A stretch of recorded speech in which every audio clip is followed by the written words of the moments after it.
अस्सलाम वालेकुम students, I hope आप सब खैरियत से होंगे। आज हम लोगों ने पढ़ना है लैंग्वेज ट्रांसलेटर। लैंग्वेज ट्रांसलेटर समझाने से पहले मैं आपको सिंपल कुछ एग्जांपल्स के थ्रू बताना चाहती हूँ कि ट्रांसलेटर क्या होता है। फॉर एग्जांपल, आप लोग जो है वो इंग्लिश रीडिंग करते हैं। अब ज़्यादातर स्टूडेंट्स को इंग्लिश की समझ नहीं आती है, तो उसके लिए वो क्या करते हैं, जो उनकी नेटिव लैंग्वेज हो लाइक उर्दू, अगर आप उर्दू ईजिली अंडरस्टैंड करते हैं तो आप इंग्लिश को ट्रांसलेट करोगे उर्दू में, देन आप किसी भी चीज़ की या किसी भी पर्सन की बात को समझ सकते हैं। इसी तरह अगर आपको अरबी नहीं आती है, तब आप क्या करेंगे, ट्रांसलेशन करेंगे, उस अरबी को उर्दू में ट्रांसलेट करके समझने की कोशिश करेंगे। इसी तरह कंप्यूटर के अंदर जो है वो ट्रांसलेटर्स का इस्तेमाल होता है, जो कि हमारी लैंग्वेज को कंप्यूटर को समझाने के लिए ट्रांसलेशन किया जाता है, कंप्यूटर की लैंग्वेज हमें समझाने के लिए उसको हमारी लैंग्वेज में ट्रांसलेट किया जाता है। तो ये होता है ट्रांसलेशन का प्रोसेस, कि एक की बात दूसरे को समझाने के लिए उसकी लैंग्वेज को ट्रांसलेट करके हमारे वे में समझाया। जैसे जैसे कि अगर आपको उर्दू की समझ आती है, तो मैं क्या करूँगी, ज़्यादातर यही कोशिश करूँगी कि अगर कोई इंग्लिश की लाइन लिखी हुई है तो उसको मैं ट्रांसलेट करके आपको समझा दूँ, ताकि आप तक वो बात ज़्यादा अच्छे से पहुँचे, आपको वो बात ज़्यादा अच्छे से समझ आ जाए, ठीक है। इसी तरह जैसे हम लोग हैं, हम लोग जो हैं वो हाई लेवल लैंग्वेज को अंडरस्टैंड करते हैं। लैंग्वेज जैसे हम लोगों ने पिछले जो है वो लेक्चर में पढ़ा, मशीन जो है वो मशीन लैंग्वेज को अंडरस्टैंड करती है, ठीक है। अब कंप्यूटर मशीन लैंग्वेज को अंडरस्टैंड कर रही है, ह्यूमन हाई लेवल लैंग्वेज को अंडरस्टैंड कर रहा है। तो अब कंप्यूटर जो है वो अपनी बात सिर्फ अपनी लैंग्वेज में समझेगा, हम लोग जो है वो कंप्यूटर की बात अपनी लैंग्वेज में समझेंगे। तो यहाँ पर दो लैंग्वेज डिफरेंट है। अब अगर कंप्यूटर ने किसी चीज़ को समझना है, तो वो पहले उस चीज़ को अपनी लैंग्वेज में ट्रांसलेट करेगा, फिर समझेगा। हम लोगों ने अगर कोई चीज़ समझनी है कंप्यूटर की, तो हम क्या करेंगे, उसको अपनी लैंग्वेज में ट्रांसलेट की हुई हमें मिलेगी, तभी हम समझ पाएंगे। ये सारा प्रोसेस होता है लैंग्वेज ट्रांसलेट का। अब ये ट्रांसलेशन करेगा कौन? तो ये जो ट्रांसलेशन का काम होता है ना, कि हमारी लैंग्वेज को कंप्यूटर की लैंग्वेज में चेंज करके उसको समझाना, और कंप्यूटर की लैंग्वेज को हमारी लैंग्वेज में चेंज करके हमें समझाना, ये काम एक सॉफ्टवेयर करता है जिसको हम लोग बोलते हैं लैंग्वेज ट्रांसलेटर। क्लियर हो गया यहाँ तक? ओके जी। लैंग्वेज ट्रांसलेटर क्या है? एक प्रोग्राम होता है that translate a program of high level language. वो किसी भी हाई लेवल लैंग्वेज के प्रोग्राम को ट्रांसलेट करेगा, या फिर असेंबली लैंग्वेज के प्रोग्राम को ट्रांसलेट करेगा इनटू मशीन कोड, यानी कि ऐसा कोड जो सिर्फ और सिर्फ मशीन को समझ आए। नेक्स्ट हमारे पास आता है कि every computer language has its own translator. Her language के पास अपना एक ट्रांसलेटर होता है, जो कि कंप्यूटर को बात समझाने के लिए उसको मशीन लैंग्वेज में चेंज करता है। और जब वो चीज़ चेंज होके आपका आंसर निकल आता है, तब वो आपको आंसर आपकी अपनी लैंग्वेज में शो करवाएगा, जो कि आप अंडरस्टैंड कर सकें। आगे जी टाइप्स ऑफ ट्रांसलेटर्स हैं। 3 तरह के ट्रांसलेटर्स होते हैं हमारे पास। पहला होता है कंपाइलर, ठीक है। दूसरा होता है हमारे पास इंटरप्रेटर, एंड थर्ड वन होता है हमारे पास असेंबलर। तो टोटल 3 टाइप्स के ट्रांसलेटर्स इस टाइम पर जो है वो इस्तेमाल हो रहे हैं। ओके, तो सबसे पहला जो ट्रांसलेटर है कंपाइलर। कंपाइलर एक ऐसा ट्रांसलेटर है जो कि इंस्ट्रक्शंस को कन्वर्ट कर रहा है हाई लेवल लैंग्वेज को into machine language as a whole. As a whole का मतलब क्या है? जैसे ये पूरा एक टॉपिक है ना, इस पूरे टॉपिक को एक ही मर्तबा ट्रांसलेट कर दिया जाए, ठीक है।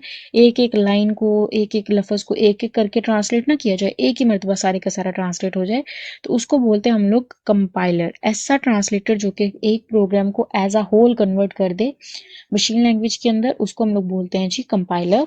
और a program written in high level language is called source program. The compiler converts the source program into machine code.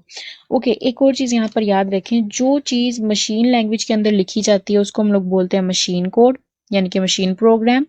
और जो चीज़ हाई लेवल लैंग्वेज के अंदर लिखी जाएगी उसको हम लोग बोलेंगे सोर्स प्रोग्राम, ठीक है।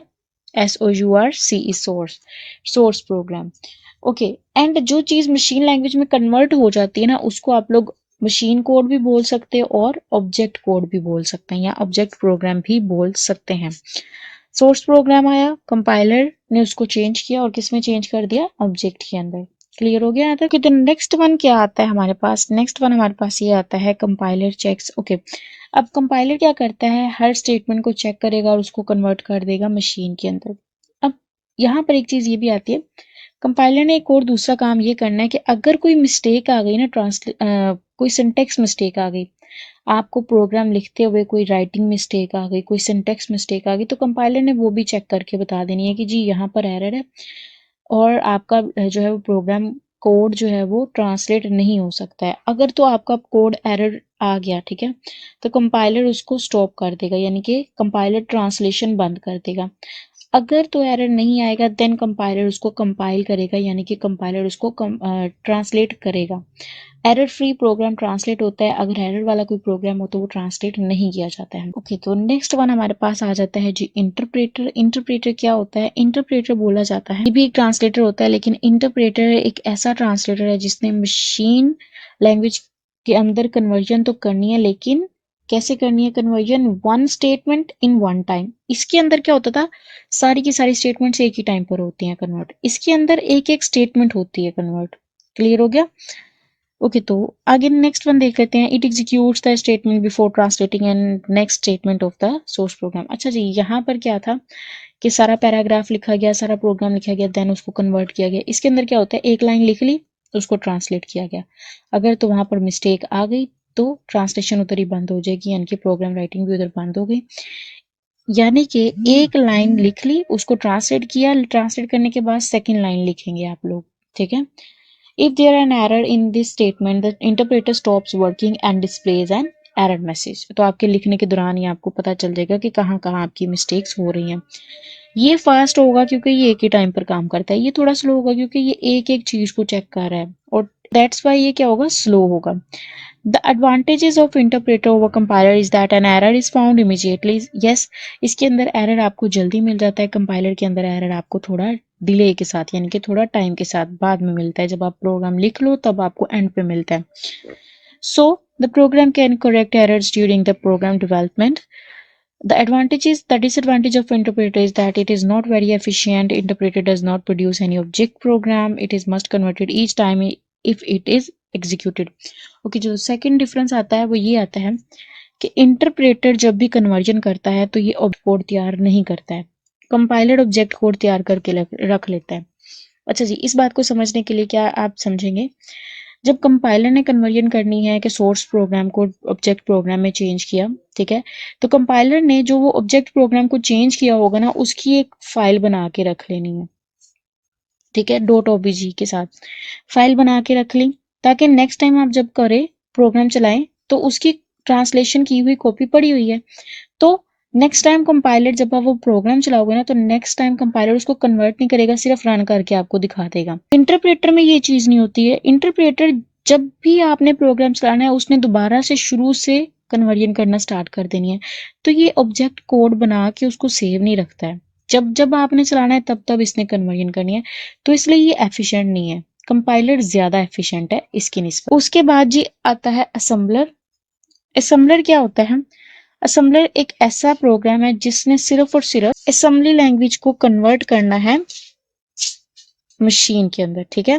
तो असेंबलर क्या है? एक ऐसा प्रोग्राम है जिसने सिर्फ और सिर्फ असेंबली लैंग्वेज की जितनी भी इंस्ट्रक्शंस होंगी उसको कन्वर्ट करना है किसके अंदर? मशीन लैंग्वेज के अंदर। सो यहाँ तक हमारा जी टॉपिक एंड हो चुका है, और साथ ही साथ हमारा चैप्टर भी एंड हो चुका है। आगे जी कंपाइलर और इंटरप्रेटर का डिफरेंस है, ये आपका होमवर्क है कि आपने इसको खुद कवर करना है। इसके बाद मेमोरी क्या है और स्टोरेज क्या है, ये एक बड़ा कॉन्सेप्चुअल सा क्वेश्चन होता है कि what is memory and what is storage, storage क्या है और मेमोरी क्या है। तो ये भी डिफरेंस आप लोगों ने शॉर्ट क्वेश्चन के अंदर कर लेना है। तो यहाँ तक हमारा चैप्टर एंड हो चुका है। इंशाल्लाह फिर हम नेक्स्ट जो है वो चैप्टर नंबर 6 के बारे में बात करेंगे। सो तब तक के लिए अल्लाह हाफिज़ और अपना ध्यान रखें।